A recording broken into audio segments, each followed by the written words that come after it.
السلام علیکم۔ آج بدھ ہے، جون کی 28 تاریخ۔ پاکستان میں اس وقت شام کے 7، بھارت میں 7:30، اور یہاں ہمارے اسٹوڈیوز کی گھڑیوں میں صبح کے 10 بج رہے ہیں۔ وائس آف امریکہ واشنگٹن کی اردو سروس سے میں ہوں خالد حمید، خبروں کے ایک بلیٹن کے ساتھ۔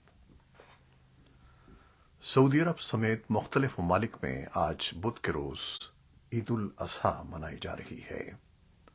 مختلف مساجد اور عیدگاہوں میں نماز عید کے چھوٹے بڑے اجتماعات منعقد ہوئے ہیں، جس کے بعد مسلمانوں نے ایک دوسرے سے گلے مل کر عید کی مبارکباد دی اور جانوروں کی قربانی کی۔ آج امریکہ میں بھی بیشتر مسلمان عید منا رہے ہیں۔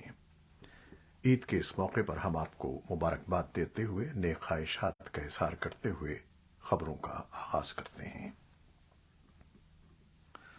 پاکستان کے لیے جاری IMF پروگرام کو ختم ہونے میں 72 گھنٹوں سے بھی کم کا وقت رہ چکا ہے، اور پاکستان 9ویں جائزے کو مکمل کرنے اور اس سلسلے میں IMF کی منظوری حاصل کرنے میں بھی ناکام رہا ہے۔ حکام نے IMF کے ساتھ ایک اور مختصر مدت کا معاہدہ کرنے کے لیے نئی کوششیں شروع کر دی ہیں۔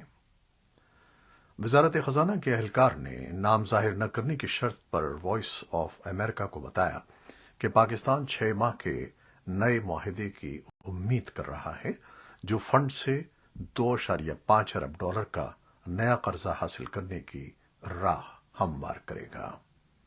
منگل کی شام مقامی ٹی وی چینل سے بات کرتے ہوئے وزیر خزانہ اسحاق ڈار نے کہا کہ قوم جلد ہی تعطل کا شکار بیل آؤٹ پیکج کے حوالے سے اچھی خبر سنے گی، اور اس سلسلے میں اگلے 1 یا 2 دن بہت اہم ہیں۔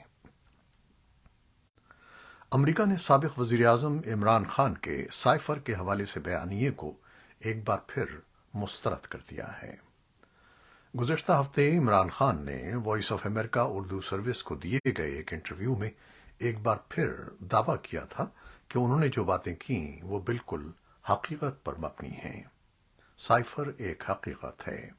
سابق وزیر اعظم کا کہنا تھا کہ امریکی عہدیدار ڈونلڈ لو نے پاکستان کے سفیر اسد مجید سے جو بات چیت کی وہ سرکاری بات چیت تھی کہ عمران خان کو عدم اعتماد کے ذریعے اقتدار سے ہٹا دیں، نہیں تو پاکستان پر مشکل وقت آئے گا۔ امریکی محکمہ خارجہ کے ترجمان میتھیو ملر کا منگل کے روز کی بریفنگ میں سائفر کے حوالے سے کہنا تھا کہ وہ متواتر یہ کہہ رہے ہیں کہ اس حوالے سے دعوے درست نہیں ہیں۔ افغانستان میں اقوام متحدہ کے امدادی مشن UNAMA یا یوناما نے منگل کے روز ایک رپورٹ جاری کی ہے، جس کے مطابق افغانستان سے سن 2021 میں غیر ملکی افواج کے انخلا اور طالبان کے اقتدار سنبھالنے کے بعد بم دھماکوں اور تشدد کے واقعات میں 1000 سے زیادہ افغان شہری ہلاک ہو گئے ہیں۔ یوناما کے مطابق 15 اگست سن 2021 سے اس سال مئی کے دوران 1095 شہری ہلاک اور 2679 زخمی ہوئے ہیں۔ بیشتر اموات، جن کی تعداد 700 سے زیادہ ہے، دیسی ساختہ دھماکہ خیز آلات کی وجہ سے ہوئی ہیں، جن میں مساجد، تعلیمی مراکز اور بازاروں جیسے عوامی مقامات کو ہدف بناتے ہوئے خود کش بم دھماکوں سے ہونے والی اموات شامل ہیں۔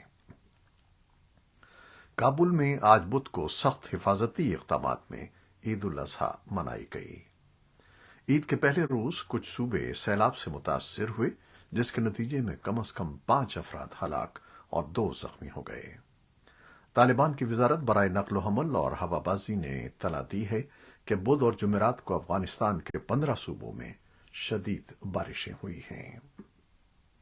ایمنسٹی انٹرنیشنل نے منگل کو ایک بار پھر طالبان سے مطالبہ کیا ہے کہ وہ خواتین کی تعلیم کے حامی موتی اللہ ویسا کو رہا کر دیں۔ ایمنسٹی نے ایک ٹویٹ میں کہا کہ ان کی گرفتاری کو آج 3 ماہ ہو گئے ہیں۔ ان کی مسلسل نظر بندی بین الاقوامی انسانی حقوق کے قانون کے تحت آزادی اظہار اور پرامن اجتماع کے حقوق کی واضح خلاف ورزی ہے۔ ایک افغان فرانسیسی صحافی مرتضی بہبودی کی اہلیہ الیگزینڈر مستوجا نے بھی ایک بار پھر اپنے پیغام میں اپنے شوہر کی رہائی کا مطالبہ کیا ہے جو طالبان کی حراست میں ہیں۔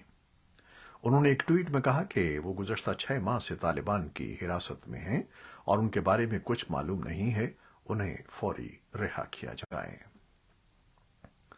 بھارت کے وزیر اعظم نریندر مودی نے منگل کو بھوپال میں حکمراں جماعت بی جے پی کے کارکنوں سے خطاب کرتے ہوئے ملک میں تمام مذاہب کے ماننے والوں کے لیے یونیفارم سول کوڈ کے نفاذ کی وکالت کی اور کہا کہ سپریم کورٹ نے بھی اس کی وکالت کی ہے، لیکن جو لوگ ووٹ بینک کی سیاست کرتے ہیں وہ اس کی مخالفت کر رہے ہیں۔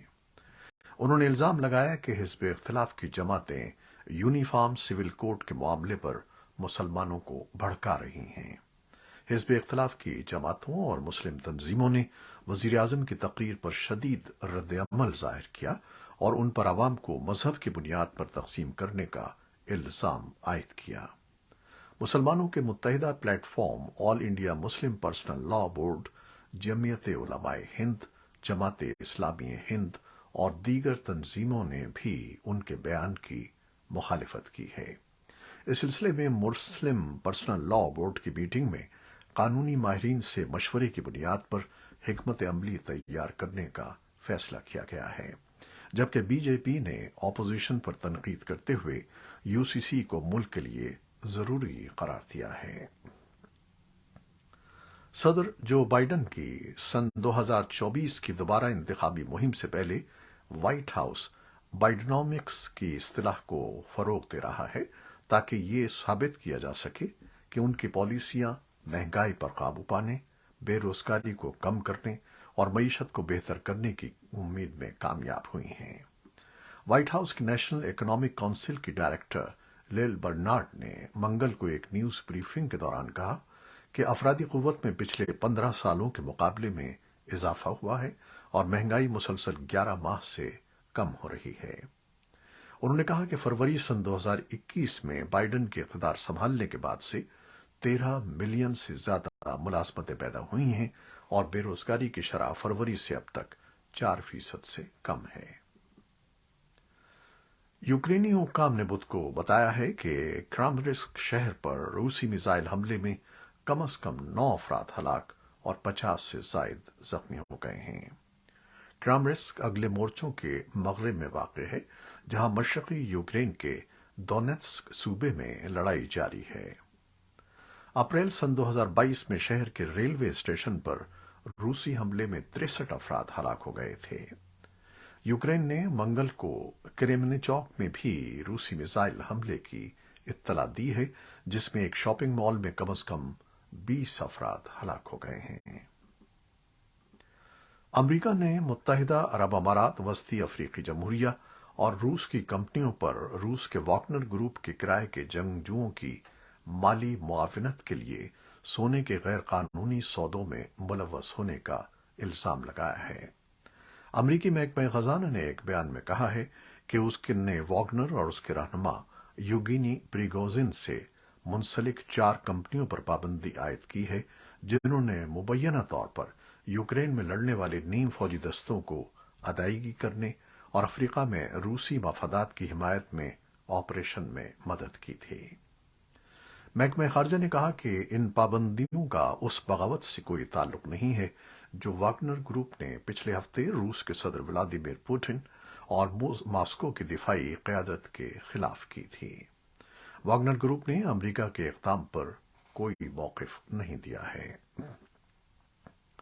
سوڈان میں عید الاضحیٰ پر متحارب فوجی گروپس نے جنگ بندی کا اعلان کر دیا ہے۔ اقتدار کے لیے مد مقابل سوڈان کی فوج کے سربراہ جنرل برہان الدین اور پیراملٹری فورس RSF کے لیڈر جنرل محمد حمدان دوگلو نے علیحدہ علیحدہ جنگ بندی کے اعلانات کیے تھے۔ اس سے قبل منگل کی شب تک دونوں گروپس میں لڑائی جاری رہی۔ مبصرین کا کہنا ہے کہ یک طرفہ جنگ بندی کے اعلانات کے باوجود لڑائی مکمل طور پر رکنے کے امکانات بہت کم ہیں۔ فرانس کے دارالحکومت پیرس کے مضافات میں ایک 17 سالہ نوجوان کی پولیس کی فائرنگ سے ہلاکت کے بعد پرتشدد مظاہرے شروع ہو گئے ہیں۔ مشتعل مظاہرین نے کئی گاڑیوں کو نظر آتش کر دیا اور املاک کو نقصان پہنچایا۔ مقامی میڈیا کے مطابق 2 پولیس اہلکاروں نے کار میں سوار نوجوان کو روکنے کی کوشش کی تھی۔ ان اہلکاروں میں سے ایک نے بندوق بھی تانی ہوئی تھی اور گاڑی نہ رکنے پر فائرنگ کر دی۔